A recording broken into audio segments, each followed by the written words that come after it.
Awit 27:11-14. Ituro mo sa akin, O Panginoon, ang iyong daan.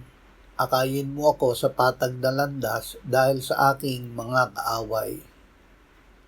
Huwag mo akong ibigay sa kalooban ng aking mga kaaway, sapagkat mga sinungaling na saksi laban sa akin ay nagbangon at sila'y nagbubuga ng karahasan.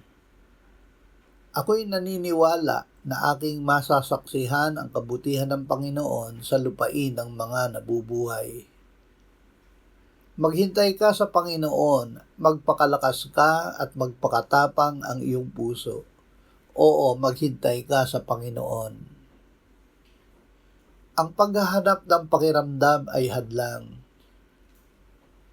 Ang pagnanais na makakita o makaramdam bago maniwala ay kawalan ng pananampalataya. Ang tunay na nananalig ay makakakita ng kaluwalhatian ng Diyos pagkatapos maniwala. Sinabi ng Panginoong Hesus kay Marta, "Hindi ba't sinabi ko sa iyo na kung maniniwala ka ay makikita mo ang kaluwalhatian ng Diyos?" Kahit hindi natin nararamdaman, piliin nating maniwala na kasama natin ang Diyos. Ito ay kalugod-lugod sa Kanya. Pananampalataya ang paraan upang makita natin ang kabutihan ng Diyos sa lupain ng mga buhay.